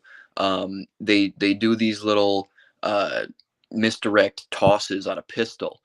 They do all kinds of weird shit, and I think a lot of that from a schematic standpoint in the run game, Mike McDaniel, formerly the run game coordinator for the Niners, I think a lot of that sort of buoys the offensive line in Miami, which coming into the season, a lot of people thought would be atrocious. Teron Armstead goes down. All of a sudden, you got like Robert Hunt playing at an all-pro level for a lot of people. And I can't think of the other tackle's name, but it'll help these O-linemen too if, from a schematic standpoint, the run game is a little bit less predictable. I think we need to bring in, and I've said this, but not on air for some reason, that I think we need to bring in a run coordinator. We got a guy, hire a guy that does that. We got a visit from sorry to pause you guys. We got a visit from Jamie here at the Wolves game. 85-79 lead for the Wolves going into the fourth quarter. Jamie, we appreciate you hopping in here, man. I hope you're enjoying the game. Looks like you got a good one. Anyway, go ahead, guys. Sorry. No, you're good. But I think, when they did run this year, it was like, all right, let's run our run play and see if that, you know what I mean? Like, it felt very static. With how they ran the ball. There were a couple times you saw, some goofy flashes. There was that like double reverse to Ty Chandler middle of the season that got called back. It was a touchdown up the right side. I hated the reverse to Justin Jefferson in the high red zone. Game. Reverse to Justin Jefferson to throw it, and Johnny Munt doesn't pick up Aiden Hutchinson. That's fine. But I don't know. I think that the passing game from a schematic standpoint, a game plan standpoint, is phenomenal. I'd love to see some more of those tunnel screens that we saw a lot last season. JJ got a couple big first downs on those. They'd run them on like 3rd and 11. Those tunnel screens where you're kind of coming towards the line of scrimmage and following the O-lineman up as opposed to them getting out to the flat. I think you could add some more elements like that, and especially if Ty Chandler is your full-time RB1, screen game's got to be a huge emphasis, I feel like. But you've got that speed. I think you could lean into some stuff a little similar to what Miami does to just make the run game a little bit more dynamic and less predictable to kind of complement the pass game a little bit better. Because I think that game plan, the route concepts and the way those develop, and when you've got a good trigger man behind that game plan, I think it works really, really well. Mullins at least understood where the ball should go on this play. Jaron Hall wasn't even watching the mesh point when they'd run mesh. He missed KJ on a wide open drag route like 3 times that game. And Dobbs, one of the things one of the big complaints is misnomer though was Kirk Cousins captain check down, right? Well, I mean, a lot of quarterbacks check down and get yardage. Dobbs would not even look to check down. Austin, thank you. And you know what I'm saying? Like, we weren't getting any yardage. It was either try to throw it down the field or run or get sacked. But there's a guy out there in the flat that he could have just checked down to. Yeah. No, this is more on Mullins and the play calling of Kevin O'Connell, like some of the bright spots. Like, I know we always talk shit about O'Connell and how he would go for it on 3rd and 1, he'd throw the ball deep. That game against Detroit, the shot that they took to JJ for that touchdown, that was such a good play call, and you threw it to the right guy. Like, I do got to shout out our boy Too Evil with the regular show $5 donation, as well as the recommendation that the Minnesota Vikings completely blow it up and start over. But we appreciate you. We appreciate you, Too Evil, even if I don't. Well, he's moved on from Carson Wentz, apparently. Yeah, where's the Carson Wentz? That's progress. That's progress. Right? But yeah, so I mean, I don't know. I feel like Kevin O'Connell's just on the cusp, but there's things he needs to learn, and he's learning to be a head coach and a full-time offensive play caller on the job this year. So like this whole idea, hey, just give it up to Wes Phillips. Like, what do we know about Wes Phillips? Right. Well, and here's Nepo the thing. baby. And here's the What's thing. that? Nepo baby. Yeah. What do we know about him calling plays? Why would you give up play calling to a guy who's never called plays either? Right. And Kevin O'Connell is going to be the guy like, hey, here's the offense I want to run. Like he's going to be the master. He's going to be the guy behind the offense. It's not like he's just going to give up on the offense completely because he's an offensive-minded head coach. Yes. And he was the OC without play calling duties in LA. He's seen that. He was responsible for putting game plans together. So I mean, exactly. He had a role, and he wasn't just sitting there earning a paycheck.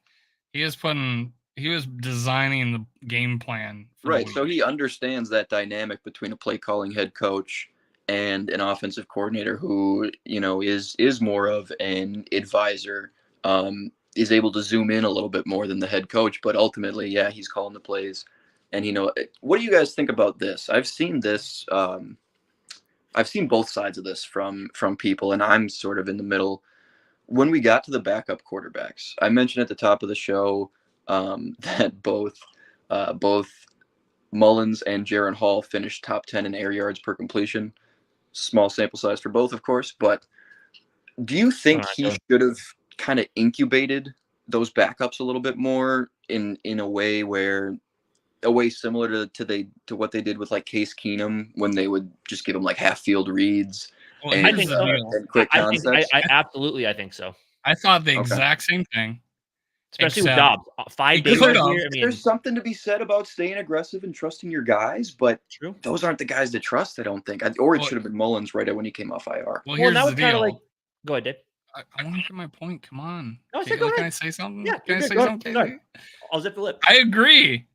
Except for the point they were giving up 30 points a game. I mean, he had to. And Mullins can throw, so it was like, it's like Mullins wouldn't have thrown all those picks if he wasn't having to come from behind as much as he had to. That's part of it. Yeah. In one game, sure, he threw a couple early ones, but this last one, he didn't throw to till the end of the game. Well, how about like the Vegas game? You got to get more than 3 points. I mean, we won the game, of course, and you adjust to the flow of the game and everything. But I think particularly right away when you trade for Dobbs and you're like, all right, fuck it, we're starting him. I think you've got to dumb it down even a little bit more because he was just missing. I mean, he was missing reads on basic concepts. Right. Don't get me wrong, but I think people are still wanting. Would still rather had. Yeah. People on Twitter were still voting like they would rather have the other two quarterbacks than Mullins, and I'm like, I don't know what you're watching here. Yeah, but Mullins runs the offense so much better. Like, Nick Mullins, and that's why like me and Jamie talked about Nick Mullins between the 20 or from honestly between the 20s. Really, like the reason that he is a backup quarterback is because of the mistakes he makes in the red zone. And he made too many boneheaded mistakes in the red zone. Things get tight, and that's the reason. Well, and you look at KOC though. We were complaining early in the year about how he was bad in the red zone, and he still is kind of. He still isn't like even this last one where he did the reverse to JJ. Yeah. I was like, what is that? Right. Well, you guys know how Detroit has so many short yardage answers. Mm-hmm. It feels like we don't have a deep bag there, and we're not. Like it seems like some other teams seem to stress more low red zone, short yardage situations and seem to have more things to go to in those cases. It's when you get really tight that this offense seems to struggle for me. Thirds and shorts. I almost feel better about like a 3rd and 9 than a 3rd and 2.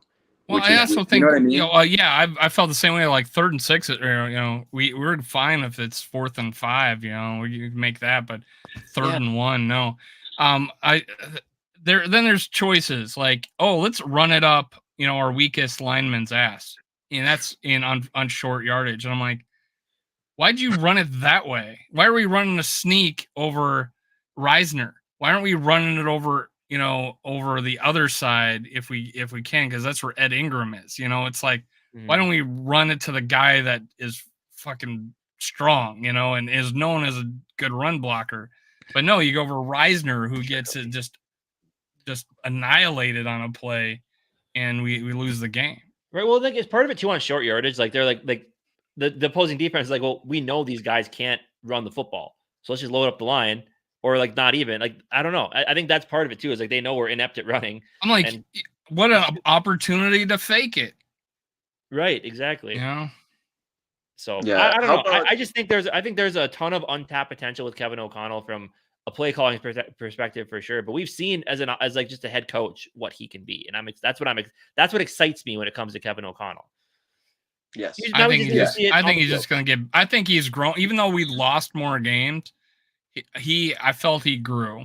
I honestly, I think he became, the guy that held the team together for as long as he could. And that's why, like I know, like some people say he came out and played terribly against the Packers. Like the team wasn't ready to go in a game where you controlled your own destiny again. I'm like, yeah, but I think the TJ Hawkinson injury was kind of just, it was the final one that the team's just like, okay, like this ain't our year. The injuries, whatever. And I get that. Like it's still on the head coach. You got to make sure you guys ready to play.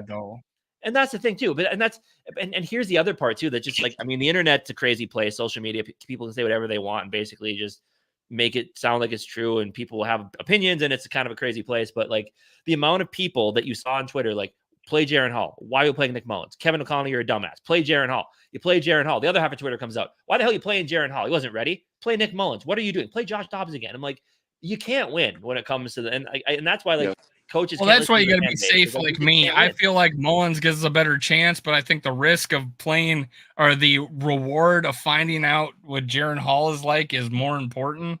So you got to play both sides of the fence like I did.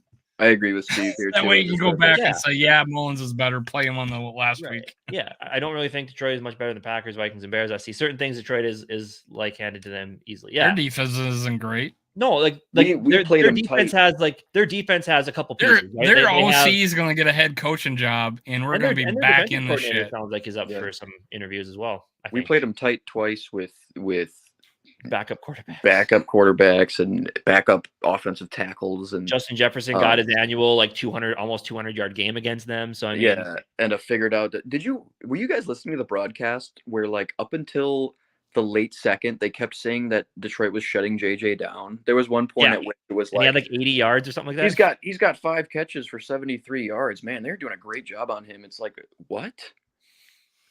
Right. $193 or some shit like that. It's like, no, he wasn't. My thing in the third quarter, if you talk we held him to 83 yards and no touchdowns, no big explosive plays, then you're talking about something. But that early on, like, come on. And then he beats you big on the touchdown. Like, there it is. That's yeah. I gotta jump in a minute here, guys. But the last thing going into next year for KOC that I still think is like a huge thing he needs to work on is not necessarily overall game management, but like second half timeouts. We saw that a huge issue with that when the mics weren't working or whatever, but he was trying to call a timeout with like 8 minutes to go in the third, with like 8 minutes to go in the third quarter against Detroit.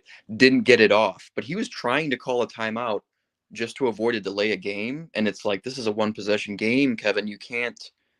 My big complaint is we have had too many delay game penalties. And I get being upset with that and everything, but that's a little bit of a reflection of the head coach too. Yeah, I think a lot to do with the head coach, and honestly, I'd say that's the hardest thing in sports is having to like think ahead and what play you're going to call and then calling the play. You got 15 seconds to do it before the thing goes out, and then they got to go up to the line. Well, like even against the Chargers with the delay, like what was the issue there with not calling a timeout? Like people wanted to say, well, Kirk Cousins need to call that timeout. Like, no, that's Kevin O'Connell. Like you need to get it through to your quarterback and your guys. Like, here's the plan. If we don't get this first down, call a timeout or get up to the line and run a play. Like you got to make the. Well, that's what he did. He ran the play. Yeah, but that needs to come down. But they couldn't. Like they didn't get the play call in. Like it needs to be like if we get the first down, here's the play call we're going with because we want to keep them in the same formations here. The same personnel. So here's the play call we're doing. That's on that coach. And I blame it on him fully at that point. I mean, it was the same way with that play last year where we ran the throwback to Kirk and we thought we had the first down. And so it was going to be a first down play. No, it ends up being a third down play. The throwback to Kirk Cousins. You remember that? Yeah. Was it the playoffs? Yeah, Yes, I think it was. that was Yeah, one of those yep. situations where call a different play. This is What's going on, first man? down. This is third down, not first down anymore. You don't want to do a trick play to Kirk Cousins. Yeah, sure. All right, Johnny, before you go, though, two evils question. Kevin O'Connell letter grade for play calling in his career. What do you give him?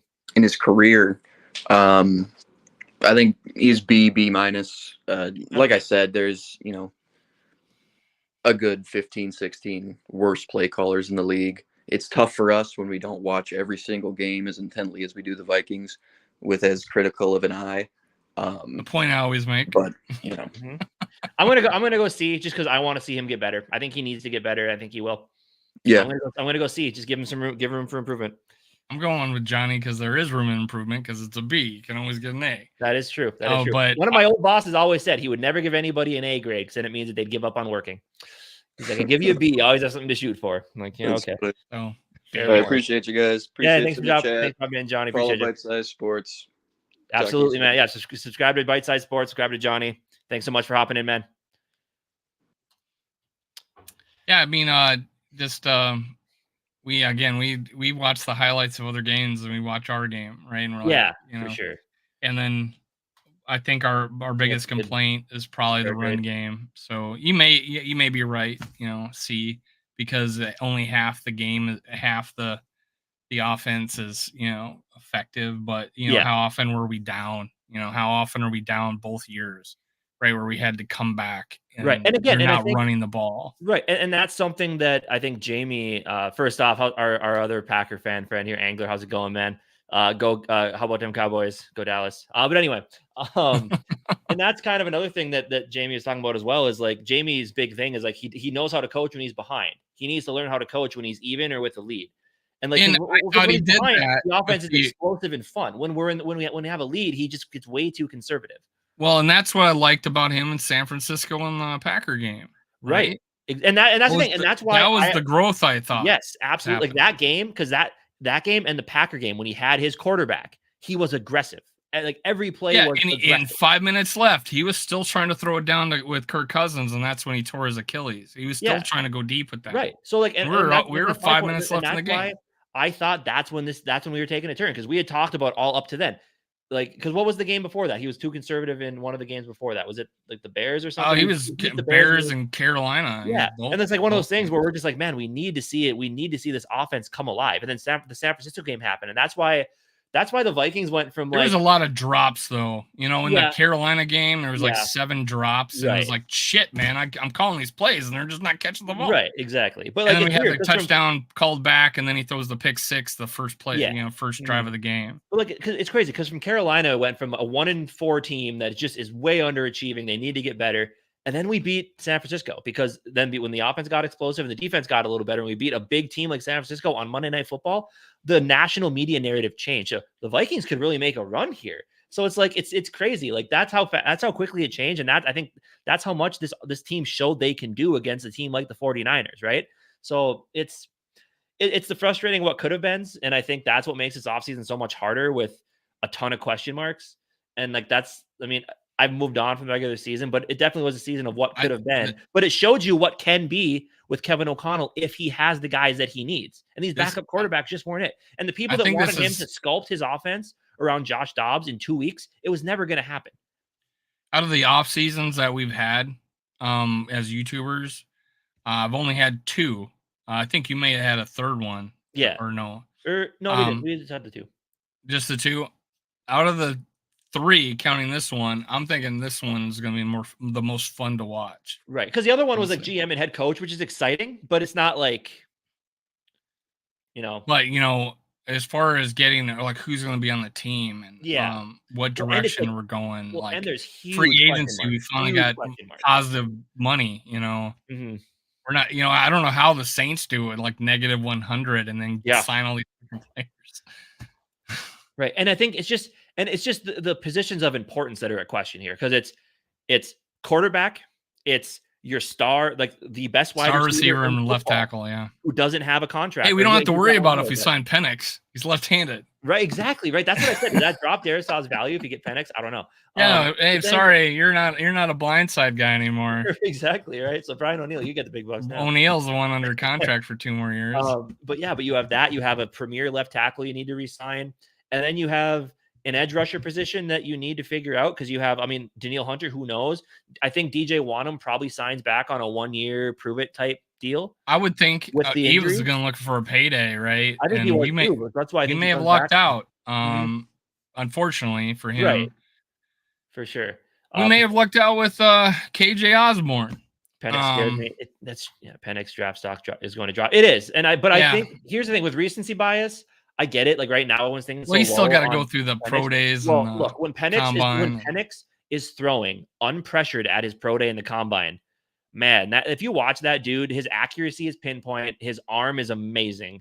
It's just what Kofi says. Scares me, and it's the knee. And this last game, he's tough. He toughed out those injuries, but he was getting beat up a lot in the NFL. Like my dad texted me right after that game. He said he's gonna be taking a lot bigger hits than that from NFL defenses. Will he be able to hold up?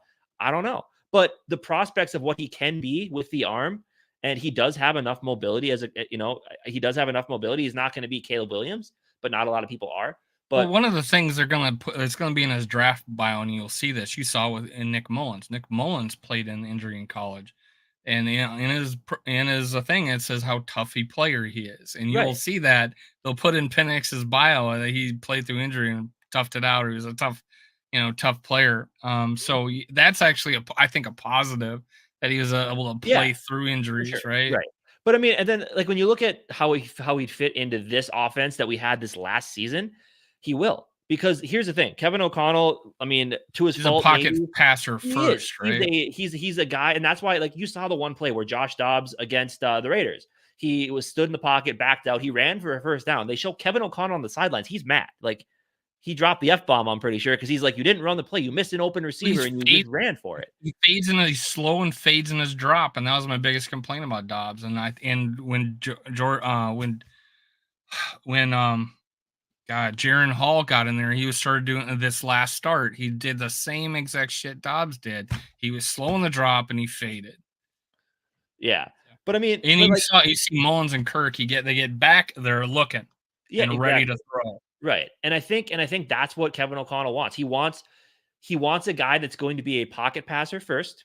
And if he needs to extend the play by getting out of the pocket, he can definitely do it.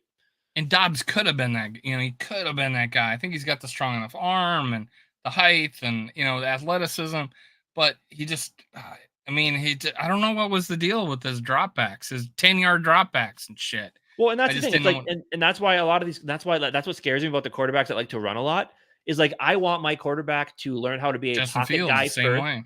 And then and that's the thing. Justin Fields was calling out his coaches halfway through the season because they're not letting me be me. They're not letting me run. They want to turn me into something I'm not. And I know that's the problem. That's why I don't want a guy like that. I want a guy that you can develop to be a pocket passing quarterback. In the NFL, you have to be, and you have to use your athletic ability to move and extend plays, sure, but you need to be a thrower first. I know Justin and Jamie aren't on here, but they always bring up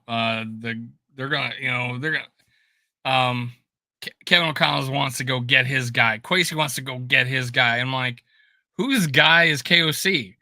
The last, he's, the quarterback with the Rams and the quarterback with the Vikings. These guys are not mobile running quarterbacks. And what happens when we get one? He doesn't run any plays for him. And that's what's that's what I'm saying. So he's got his guy, and the guy he would look for in the NFL and in the college is got to do that stuff, like you just said. Maybe run if you have to, or at the right sure. Which is an aspect of today's NFL. It's an aspect of today's NFL for sure. You have to be able to, and for longevity's sake. Yes, yeah. For health's sake, with how good these pass rushers are getting these days too. Like, yeah, like you could have the best offensive line in the world, or you're still going to get hit. Like, and you need to for health's sake, you need to be able to extend plays and move out of the pocket. Because like Cam Newton, man. He fizzled out of the league, right? Which, by the way, Cam Newton, I saw it today. He's kind of an entrepreneur now. He got into a freight broker business, which is exactly what I do for work. So I have the same job as Cam Newton. Just saying. Awesome. Doesn't he look like he was made in a Build-A-Bear? That's kind of accurate, yeah. The way But he I mean, but that's the dresses, thing. It's like, he got dressed at a Build-A-Bear. like, yes, Kevin O'Connell, and he wouldn't have even had to have completely redesigned the playbook for Josh Dobbs. It would have just been adding in a couple rollouts. But also, like, at the end of the day, you couldn't have expected him to completely rewrite, like, because this playbook, like, they've been practicing these for 2 seasons and through OTAs and training camp. Like, you can't just expect him to scrap the playbook and start over from scratch for a different type of He threw in a couple read options and he effed it up. Yeah. Yeah. So I don't know. It's one of those seasons that, I mean, everybody calling for Kevin O'Connell's head, like, I get it. It's fair to question him. There are things that need to be questioned because even the quarterback injuries didn't matter. Like, there are certain times where it's like certain plays were ran and you're like, I don't like that player. Why did you do that? Or why did you do this? But like, can I call you Cam Newton now? I mean, I'm not as rich or as flamboyant as as Cam Newton is, but if I can have his money, I'll be Cam Newton. That's fine. I like how that NFL commercial came true when he went to New England. Yeah. Where the little white kid said he was going to, take over as quarterback. And then the white kid gets drafted, takes over as quarterback. Yeah, right. And well, now he's out. Yeah, Mac Jones. Yeah, he's not good at all, unfortunately. He's really how about the news today? Like Pete Carroll gone. Yeah. Nick Saban gone. Yeah, that was crazy. Nick Saban retiring. But I guess like he's kind of done everything there is to do in the league. So isn't flamboyant a code for something? Yeah, probably shouldn't have used that word. I thought about that after I said it. It means something different. It's only if your mind goes that way. Yeah, that's true. That's true. It's not what I meant. It's not what I meant. There was a different word I was thinking of, but fragrant isn't it either, because I'm sure he smells nice, but if he dresses like that, he's got to have the best cologne in the world. But he looks like he smells nice. That is true. But yeah, Nick Saban though, I guess he's kind of done everything there is to do as it comes to I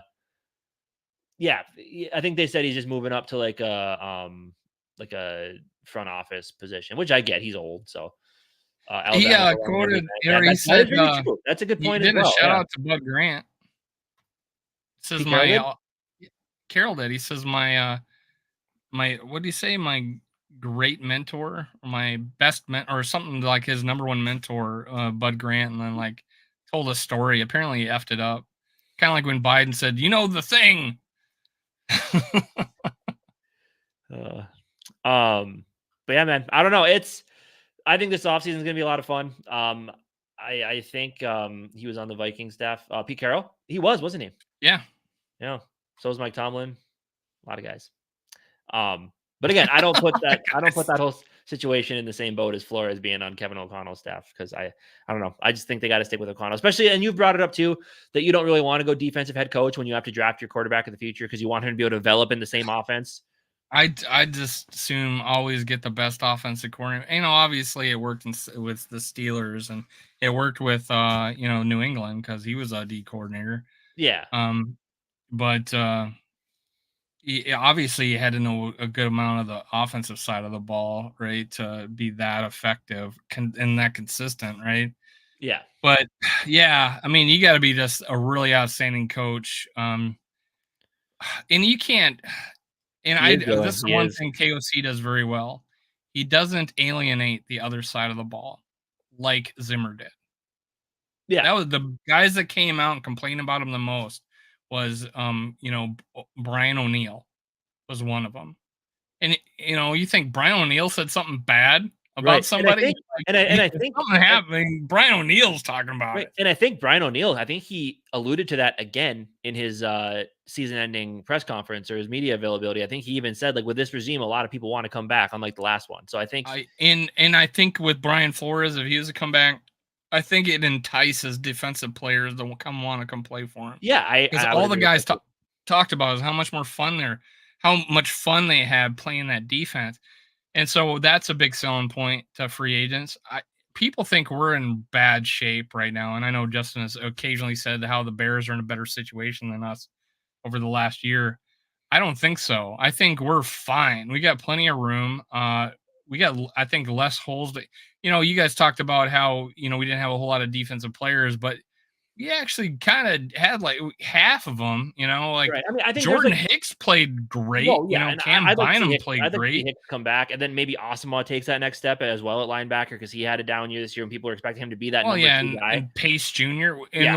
and we don't need that many off-ball linebackers anymore, right? So No, it's like mainly line. It's line and kind of in a really corner. good defense, a stud defensive back, which you could probably get in free agency, I'm sure. And then I just think we need a rusher and corner. defensive tackle. Well, the one thing I like about Cam Bynum, I mean, he learned from Harrison and he learned from Patrick Peterson, even though he was a corner, and What's going on, JJ? he's shown himself as the guy. Yeah, JJ's been all over my YouTube. I see that. Calling me Kirkstan. I imagine he knows it's meant to be an insult, but thanks. Nice joining, JJ. Thanks for showing up. Yeah, I mean, yeah, like Cam Bynum, I think he's taken that step as the leader now. I think in the backfield, I think that he's taken that mantle, and I think he learned a lot from Harrison Smith and Patrick Peterson last year. Yeah, I think so as well. And I mean, I think is he a free agent after this year, or does he still have another year on his contract? Just want to backfield. He's got one more. Yeah, man, that'd be sick to bring him in. I think imagine Harrison Smith's gone, unless he signed for like $1 million or $2 million. I think it'd be good to move on probably. I never want to see him. Like he's like after we lost, he became my favorite player because he was the next guy in line, right? So it's like, we'll see. Hey, Mateo, being a little more pro Kirk than anti Kirk doesn't quite make me a stan. I am looking at quarterbacks that are going to be drafted this year for the Vikings. So I wouldn't call me a stan. I would just call me, I'm a fan of Kirk Cousins, and I think he's a good quarterback. But well, I'm not sure if they realize where Stan came from. It's Eminem's song where the guy committed suicide because Eminem didn't reply to him in a letter. So I'm like, yeah, I don't think either of us would come near committing suicide. We both talk about moving on to the next quarterback pretty consistently. So, yeah. But no. I like Kirk, but he's not. I understand he's not the future. He's not the be all end all future of this franchise. But we'll see. And that's and again, that's the biggest question we have to answer this offseason. And I'm excited. By the way, the Wolves have a 1-point lead over Boston with 36 seconds left. Will they finish? I don't know. They will blow that. They might. I don't know. It'd be kind of scary. But anything else you wanted to talk about tonight? We've our long show, hour 45 minutes. Oh no, Jamie, I must have missed something. Game-winning shot. Oh shit. 27 seconds left. Oh no. I'm looking now. Let's stay on while this is happening. Yeah.